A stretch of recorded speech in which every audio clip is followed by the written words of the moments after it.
আসসালামু আলাইকুম। হাই প্রিয় দর্শক, কেমন আছেন? এই যে আমরা এখানে বিলের মধ্যে ঘুরতে আসছি। এটা হচ্ছে সুন্দর একটা বিল, এই বিলের মধ্যে আসছি। তো আমাদের আলিফ ভাই কেমন আছেন আপনি? কেমন জায়গাটা কেমন সুন্দর না? সুন্দর তো জায়গাটা খুব সুন্দর। তো চলুন আমরা আপনাদেরকে একটা জায়গা দেখাই। এত সুন্দর জায়গা, এদিকে আমরা ঘুরতে আসছি। এই দেখেন জায়গাটা অনেক সুন্দর জায়গা। মাঝে মধ্যে এইসব জায়গায় ঘুরতে আসলে কিন্তু মন ভালো হয়ে যায়। দেখছেন, আমি আপনাদেরকে দেখানোর চেষ্টা করতেছি। ওই সামনের দিকে যাচ্ছি, দেখি অনেক সুন্দর জায়গা এই সাইডটা। তো মাঝে মধ্যে এইসব জায়গায় ঘুরলেও ভালো লাগে। আজকে আপনাদেরকে ঘুরে ঘুরে জায়গাটা দেখাবো, আর অনেক কিছু দেখাবো। ঠিক আছে, চলুন আমরা সামনের দিকে যাই আর আপনাদেরকে দেখাই। দেখেন আকাশটা কত সুন্দর লাগতেছে। আর এখানে এই যে একটা গাছ দেখতে পাচ্ছেন, এই গাছটা দেখেন একদম পাতাহীন একটা গাছ পড়ে আছে। এই গাছটা কিন্তু অনেক আগের, আমরা আরো 10 বছর আগে এই গাছটা দেখেছি। এখানে এখনো আছে, 10-15 বছর আগে হবে সেই গাছটা দেখেছিলাম। আর এই পাশটা দেখেন কত সুন্দর, এত ন্যাচারাল একটা পরিবেশ। এখানে প্রায়ই আসি বিকালে ঘুরতে আসি। এখানে দেখেন কিছু মানুষ ওই যে নৌকা দিয়ে ঘুরতেছে, আর এখানে অনেক ছেলেরা খেলতেছে। এই যে দেখেন ছেলেরা কত আনন্দ উল্লাস করতেছে, কিন্তু এই আনন্দ উল্লাসটা কিন্তু আসলে করা যাচ্ছে না, দিন দিন হারিয়ে যাচ্ছে। ঢাকা শহরে কিন্তু এরকম জায়গা পাওয়া যাচ্ছে না, মানুষ বাড়িঘর করতেছে সব। আর এখানে দেখতেই পাচ্ছেন যে এত সুন্দর একটা ফুল বিল্ডিংয়ের বাড়ির কর্নারে কেউ লাগিয়েছেন, হয়তো বাড়ির মালিক। ভেরি নাইস, তাই না? এই তো এত সুন্দর একটা ফুল, দেখতে খুবই সুন্দর লাগতেছে, মনটা ভালো হয়ে গেল। আর এই জায়গাটার কথা আর কি বলবো, অলরেডি মানে এত কোলাহলপূর্ণ আমরা যে এলাকাটায় থাকি শহরের মধ্যে, এখান থেকে আমি এখানে চলে আসি মাঝে মধ্যে। আমরা বন্ধুরা মিলে চলে যাই ঘুরতে এই জায়গাগুলোতে, অনেক হাঁটাহাঁটি করি। এত ভালো লাগে, স্নিগ্ধ শীতল হাওয়া এবং ধুলাহীন আর কি বলা যায়। আর এখানে আপনারা দেখতে পাচ্ছেন যে একটা ড্রেজার, এই ড্রেজার দিয়ে কিন্তু অনেক দূর থেকে, আপনারা হয়তো চিনেন যে বুড়িগঙ্গা যে নদী রয়েছে, তো ওইখানে আপনার ওই নৌকা আসে, ওই নৌকা দিয়েই ওই বালুগুলা এখানে আসতেছে। এটা হচ্ছে যাত্রাবাড়ির পরে শনিয়াকড়া রায়েরবাগের সাইড। তো এখানে ড্রেজার দিয়ে এইগুলা সব ভরা হচ্ছে।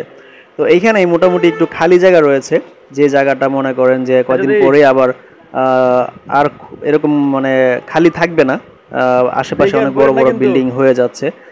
তো যাই হোক, আমরা এদিক দিয়ে যাব এখন। তো আমি দেখাচ্ছি আপনাদেরকে যে ছেলেরা যাচ্ছে। তো আমি খুবই ভয় পাচ্ছি যে আসলে আমি কিভাবে যাব এদিক দিয়ে। তো ওদেরকে জিজ্ঞেস করলাম যে তোমরা কি যে যাইতেছো, তোমাদের কি ভয় লাগে না? তো ওরা বলে না, আসলে কোনো ভয়ই লাগে না। তো ওরা দেখেন কি স্বাচ্ছন্দ্যভাবে এই যে মানে রাস্তাটা পার হচ্ছে এই পাইপের উপর দিয়ে। আর এই যে এরিয়াটা দেখতে পাচ্ছেন, এত সুন্দর লাগে এরিয়াটা। আমি অনেকক্ষণ বসে আছি এখানে, আর ভালো লাগতেছে যে পানি রয়েছে, তারপরে খোলামেলা একটা দৃশ্য, বাচ্চারা খেলাধুলা করতেছে, এত সুন্দর। কিন্তু এই যে দৃশ্যগুলা মানে দিন দিন হারিয়ে যাচ্ছে, সব জায়গায় শুধু বিল্ডিং আর বিল্ডিং। দেখেন কি বড় বড় বিল্ডিং হচ্ছে ঢাকা শহরে। মানে এইখানে জাস্ট অল্প একটু জায়গা খালি রয়েছিল কিছুদিন আগে, এগুলো আর মানে পানি ছিল। তো এখন এই যে ড্রেজার আসাতে, ড্রেজার দিয়ে সব ভরে ভরে কিন্তু আমরা এখন যেখানে দাঁড়িয়ে আছি, আপনারা যেটা দেখতে পাচ্ছেন, এখানে কিন্তু আসতে পারতাম না। হ্যাঁ, এখানে তো মানে অসম্ভব ছিল আসাটা। তো জাস্ট এই 2-3 বছর হয়েছে যে এখানে বালু ফালাইছে, এই যে ড্রেজার আসার পরেই তো বালু ফালায় আপনার এই জায়গাগুলো ভরা হয়েছে। তো দেখেন এখানে যে পোলাপান্ডি আবার আসতেছে। তা আমি জিজ্ঞেস করতেছিলাম, এই তোমরা কি ভয় পাও নাকি? তো এই ছেলেটা ওদেরকে ভয় দেখাচ্ছিল, তারপরে ও ভয় পায় না কিন্তু। তো ওরা দেখেন দৌড়াদৌড়ি করে আর চলে আসতেছে, আর আমি ডরে কিন্তু উঠতেছি না এটার উপরে, পাইপের উপরে, কারণ আমার ডর করতেছে আসলে যদি পড়ে যাই। আর বাচ্চাগুলো কি স্বাচ্ছন্দ্য বোধভাবে কিন্তু চলে আসতেছে এটার উপর দিয়া। তো আর আসলে ওদের প্র্যাকটিস আছে, তো আমি আসলে ভয় পাচ্ছি। কিন্তু আমার এই জায়গাটা কিন্তু আসলে দেখেই আমার খুব ভালো লাগতেছে, আমি খুবই এনজয় করতেছি। এত সুন্দর একটা জায়গা, আসলে এই খোলামেলা পরিবেশ পাওয়া যায় না। তো আমার সাথে যারা ভাই ছিল, তো ওনারা ওই পাশে গিয়েছিল, কতক্ষণ ঘুরে টুরে আসছে, আর আমি এই পাশেই ছিলাম। আমি কিন্তু এটা পার হয়ে ওইদিকে যাই নাই, তো ওনারা এদিক দিয়ে চলে আসতেছে। তো আমরা প্রায়ই ওদিকে যাই, গিয়ে অনেক আড্ডা দিই, ভালো লাগে। কারণ আমরা যে এরিয়াটার মধ্যে থাকি বাসা, এখানে আসলে অনেক গাড়ি ঘড়ি ধুলাবালি দেখা যাচ্ছে। বাসা থেকে বের হলেই রাস্তার মধ্যে এত ধুলা উড়ে, গাড়ি ঘোড়া, মানে খুব বিরক্ত লাগে বলা যায়। তারপরে আমি এদিকে চলে যাই বিকেলবেলা, আমি বিকেলে যাই অথবা মাঝে মধ্যে ফজরের নামাজের পরেও যাই হাঁটতে আমার ভালো লাগে। এই সাইডগুলো খোলামেলা পরিবেশ রয়েছে, তো এত ভালো লাগে এইসব জায়গাগুলো, জাস্ট ওয়াও লাগে। তো আপনারাও তো এই ধরনের জায়গা পছন্দ করেন আই থিঙ্ক, কিন্তু ঢাকা শহরটা এমন হয়েছে মানে কোলাহলপূর্ণ।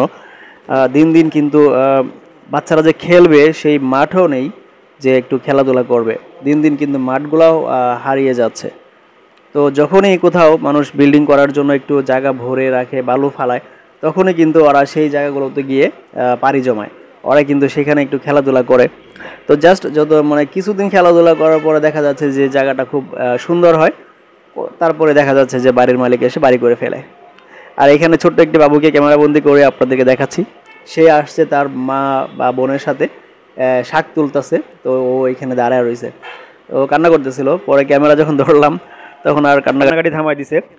তো বন্ধুরা, এই যে প্লেসটা কিন্তু দারুণ, তাই না? আপনারা আমাকে কমেন্টে জানাবেন যে আসলে জায়গাটা কেমন। তো আমি আজকে আসছি বন্ধুদেরকে নিয়ে, তো আবারও চলে আসবো আগামীকালকে বা পরশু দিন। আমার প্রায় উইকলি হচ্ছে যে 3-4 দিনই এদিকে আসা পড়ে, কারণ আমি একটু নিরিবিলি জায়গা, একটু বাতাস, একটু ফ্রেশনেস ভালো লাগে আমার।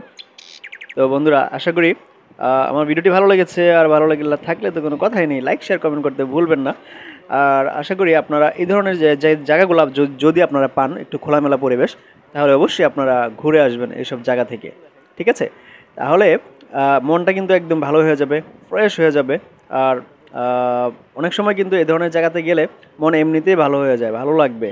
অতএব আপনারা এই ধরনের সুন্দর সুন্দর প্লেসগুলো মিস করবেন না। ঠিক আছে? এই যে দেখেন, এইখানে কিন্তু আরেকটা দারুণ একটা প্লেস দেখেন। এই যে প্লেসটার মধ্যে আমি ক্যামেরায় ভিডিও করছি, যে এক যে কতগুলো হাঁস